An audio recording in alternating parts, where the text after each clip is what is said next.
السلام عليكم ورحمة الله وبركاته. اللهم صل على سيدنا محمد في الأولين، وصل على سيدنا محمد في الآخرين، وصل على سيدنا محمد في كل وقت وفي كل حين.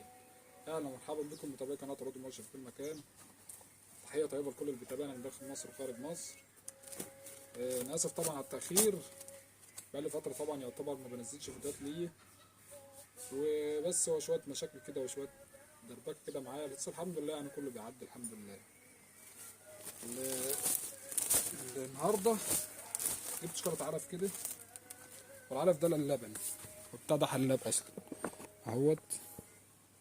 الشكارة ده انا عايز برضو رايكم، انا لسه طبعا جايبها ويعني ايه، عايز اعرف الراي بتاع الناس لو حد جربها قبل كده. العلف دي الشكارة دي هندي ماشي، دي بتاع الحلاب عامة، هي 18% اهي، حلاب 18% اهي ماشي. لو حد جابها الشكارة اللي هي الزرقاء دي يعرفني، يدينا اي معلومة ولا حاجة. تمام، انا طبعا جايبها ليه؟ عشان طبعا كذا حد وصفها لي ان هي كويسه يعني في اللبن وكده. هي بصراحه هي غاليه، يعني انت لما تيجي تشوفها بالنسبه للعلف، العلف اللي هو بتاع التسمين زي اللي هي الشكاره دي كده، بتاع الصنطه دي اهي، يعتبر قريبه منها خالص، ما فيش فرق كبير. الشكاره دي عامله حوالي 840 850 في الحدود دي كده تقريبا، يعني مش متذكر بالظبط، بس هي 400 840 830 في الرينج ده كده. فلو حد يعرف، وبرضه هوريك عينه، لو حد يعرف حاجه عني معلومه يفيدني. طبعا انا جايبها، هي يعني المفروض ان هي بتاعه تحضير، انا يعني اللي انا سمعته ان هي بتاعه تحضير، بس انا تقريبا ان ديت بعد الولاده مش قبل الولاده.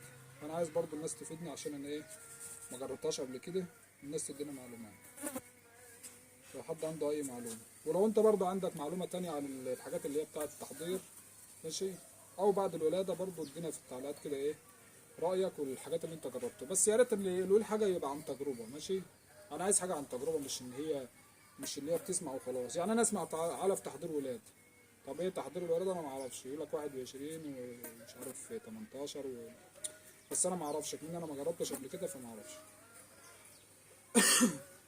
فانا جايبها طبعا لان ديت ان شاء الله بامر الله ربنا يكملها على خير كده. هي فاضل لها حوالي 20 يوم تقريبا، يعني 15 20، ما حسب بقى، الشهر الاخير ده ملخبط شويه لسه.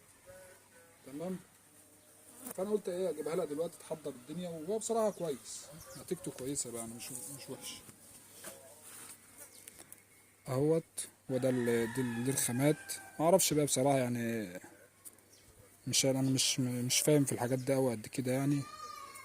فهو بس هي يعني في حاجات انا ملاحظها، مثلا في سرجه وفي شيشه،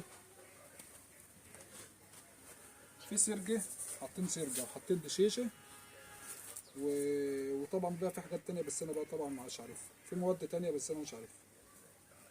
المهم هي خلطه بتاع حلاب يعني، بتزود اللبن وكده. واوريك العجله برضو نظامها ايه دلوقتي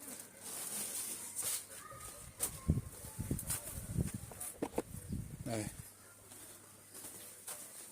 بره برضه اهوت، مش وحش، مقبول الحمد لله. يعني هي من بعد ما جبت اللبن ده برضه العلف دي، وكويسه مش وحشه. بس هي خلاص هانت يعني الحمد لله، كلها 20 يوم ولا حاجه. تمام، والعلف اهوت، لو حد يعرف الشكاره دي يدينا اي كومنت في التعليقات تحت.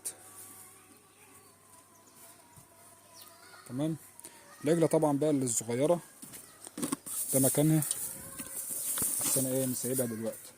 انا عايز اوريها لكم برضه في فيديو، بس هيبقى فيديو مخصص كده بعد التجريع بقى، وبعد جرعة الديدان والافوماك والحاجات دي، ان شاء الله في تغيير يعني هيبقى كويس ليها يعني، بس مش اللي هو 100% يعني، بس هو الحمد لله في تعديل كويس فيها وفي نتيجة حلوة. ان شاء الله انتظروني في فيديو تاني، هصورها لكم فيديو حلو كده، وحد حب يشتريها ولا حاجة انا تحت امر. تحياتي ليكم، اخوكم محمد بدة، والسلام عليكم ورحمة الله وبركاته.